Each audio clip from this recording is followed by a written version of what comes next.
أعوذ بالله من الشيطان الرجيم بسم الله الرحمن الرحيم.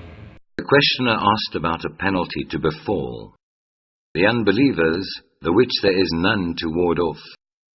A penalty from Allah, Lord of the ways of ascent.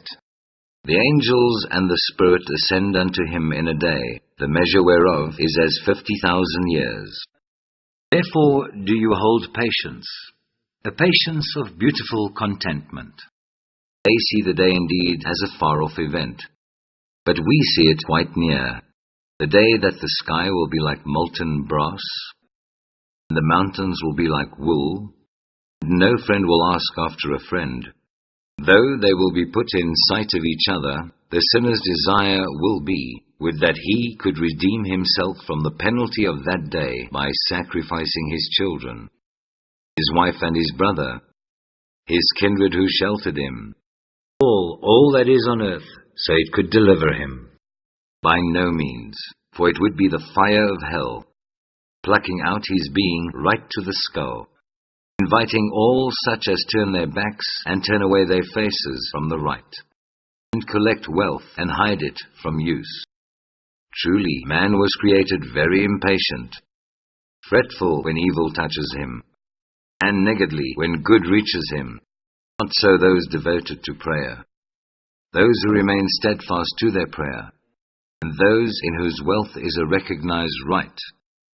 For the needy who asks, and him who is prevented for some reason from asking, and those who hold to the truth of the day of judgment, and those who fear the displeasure of their Lord. For their Lord's displeasure is the opposite of peace and tranquility, and those who guard their chastity, except with their wives and the captives whom their right hands possess, for then they are not to be blamed. But those who trespass beyond this are transgressors, and those who respect their trusts and covenants, and those who stand firm in their testimonies, and those who guard the sacredness of their worship, such will be the honored ones in the gardens of bliss. Now, what is the matter with the unbelievers, that they rush madly before you, from the right and from the left, in crowds? Does every man of them long to enter the garden of bliss? By no means, for we have created them out of the base matter they know.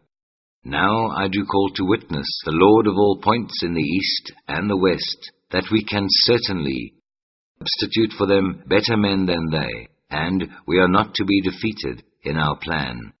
So leave them to plunge in vain talk and play about until they encounter that day of theirs which they have been promised, the day whereon they will issue from their sepulchres in sudden haste, as if they were rushing to a goalpost fixed for them, eyes lowered in dejection, ignominy covering them all over. Such is the day the which they are promised.